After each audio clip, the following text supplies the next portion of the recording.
Hiperinflasi berkepanjangan di sektor properti apakah aman?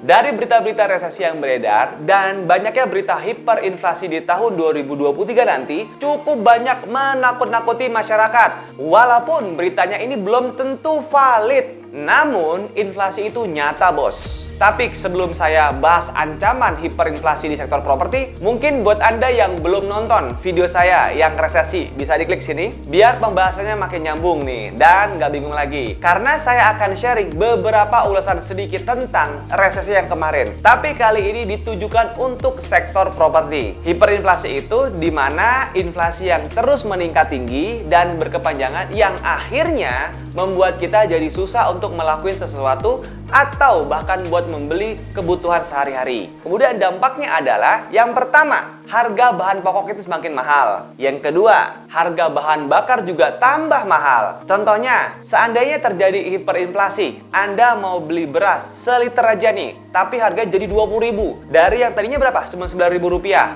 Pasti mikir dong, 2 kali lipat mau belinya ya, betul nggak? Jadi kalau kita inflasi, itu menyebabkan harga terus meningkat dan jadinya masyarakat nggak mampu untuk beli dong. Atau jangankan ke tahap hiperinflasi deh, misalnya seperti itu ya. Inflasi yang tinggi itu sangat-sangat nyata. Pernah terjadi di bulan Juni kemarin, di mana harga cabai naiknya gila-gilaan. Dari yang biasa-biasa sekilo cuma 35-40 ribu, bisa mencapai 120.000.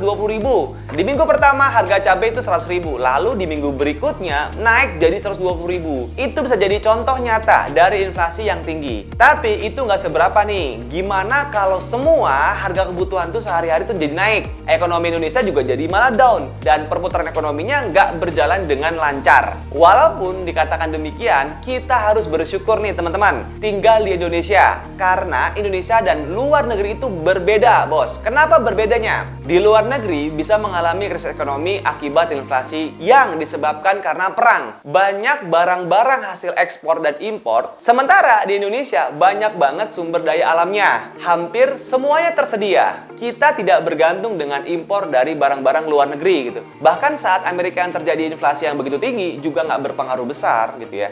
Karena di Indonesia juga nggak signifikan. Walaupun mungkin dikatakan inflasi bisa mencapai 6%. Jadi kalau kita dengar berita-berita soal inflasi yang tinggi ini gitu ya, udah nggak usah terlalu ditakutin.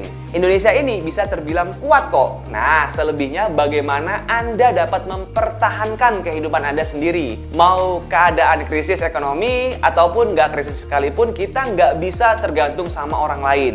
Tapi secara signifikan dari berita-berita yang benar tentang inflasi yang menyebabkan ekonomi Indonesia itu jadi krisis. Pertumbuhan ekonomi yang rendah itu memang jelas ada.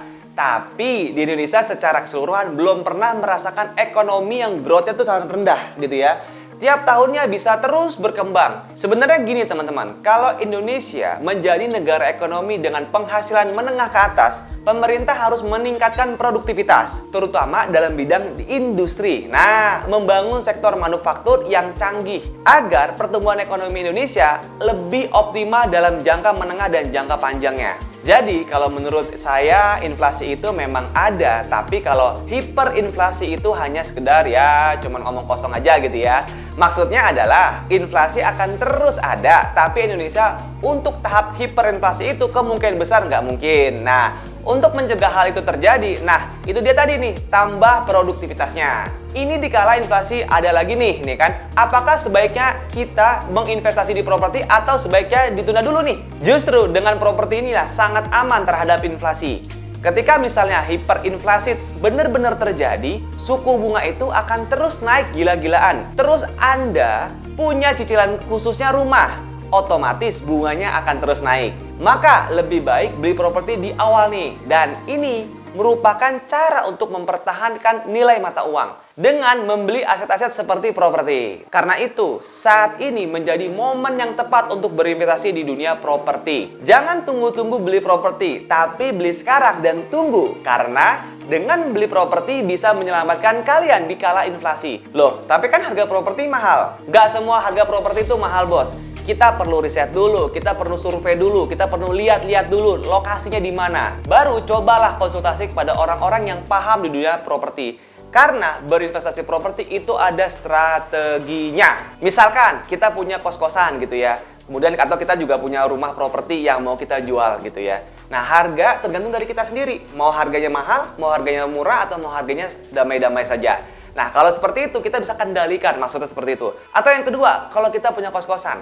Nah, kalau kita punya kosan, di hari mungkin pensiun muda juga bisa kita punya passive income, tidur pun dapat duit. Semakin kita banyak pintu-pintu kos-kosan, nah semakin banyak juga kita mendapatkan passive income. Untuk itu teman-teman semuanya, segeralah kita berinvestasi properti. Dan bagaimana caranya untuk berbisnis properti? Teman-teman kalau ada pertanyaan silahkan komen, bantu di kolom komen. Kemudian bantu share ke teman-temannya, semoga bermanfaat. Salam mantap.